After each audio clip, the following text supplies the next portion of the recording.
నందీశ్వరుడు శివయ్య వాహనం ఎందుకు అయ్యాడో తెలుసుకుందాం.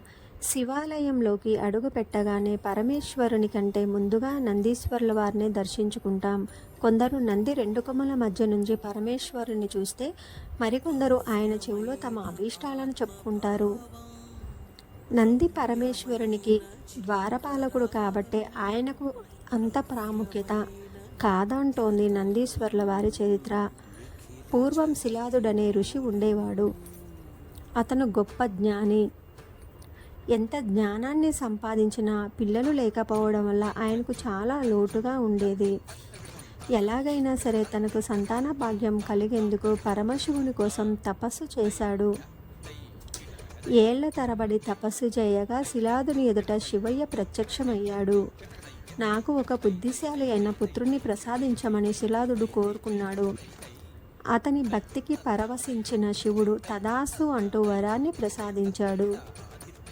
శివుని వరాన్ని పొందిన శిలాదుడు ఒకనాడు యజ్ఞాన్ని నిర్వహిస్తుండగా ఆ అగ్ని నుండి ఒక బాలుడు ప్రభవించాడు. ఆ బాలునికి నంది అనే పేరు పెట్టి అల్లారు ముద్దుగా గారాబంగా పెంచుకోసాగాడు. నంది అంటే సంతోషాన్ని కలగజేసేవాడు అని అర్థం. ఇలా ఉండగా ఒకనాడు శిలాదుని ఆశ్రమానికి మిత్రావరుణులు అనే దేవతలు వచ్చారు. ఆశ్రమంలో తిరుగుతున్న పిల్లవాడిని చూసి మురిసిపోయారు. అతను తమకు చేసిన అతిథి సత్కారాలకు పరవశించిపోయారు. వెళ్తూ వెళ్తూ దీర్ఘాయుష్మాన్ భవ అని ఆశీర్వదించబోయి ఒక్క నిమిషం ఆగిపోయారు. నంది వంక దీక్షగా చూసిన మిత్రావరణులు ఎందుకలా బాధలో మునిగిపోయారో శిలాదునికి అర్థం కాలేదు.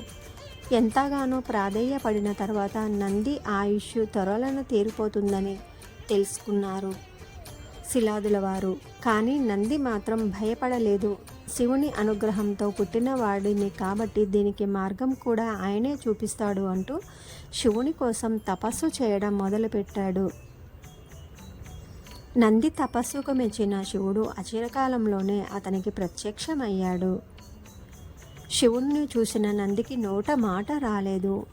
ఆయన పాదాల చెంత ఉండే అదృశ్యం లభిస్తే ఎంత బాగుండో కదా అని మనసులో అనుకున్నాడు.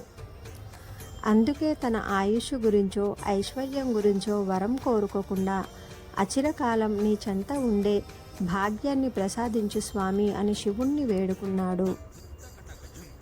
అలాంటి భక్తుడు తన చెంత ఉంటే శివునికి కూడా సంతోషమే కదా. అందుకే నందిని వృషభ రూపంలో తన వాహనంగా ఉండిపోమ్మంటూ అనుగ్రహించాడు.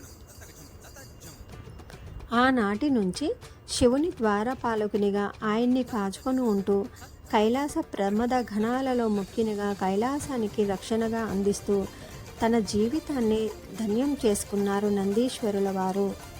శివునికి సంబంధించిన చాలా కథలలో నంది ప్రస్తావన ఉంటుంది. వాటిలో శివుని పట్ల నందికి ఉన్న స్వామి భక్తి దీక్ష కనిపిస్తూ ఉంటుంది.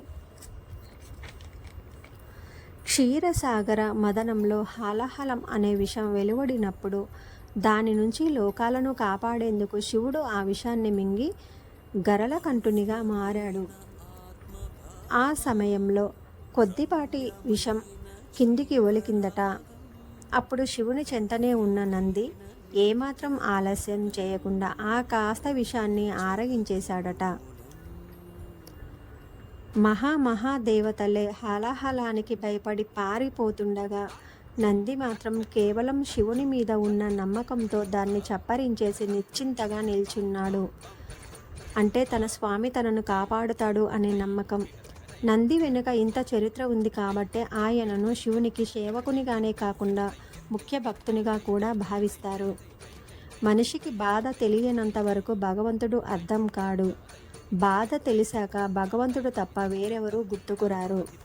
ఓం నమః శివాయ.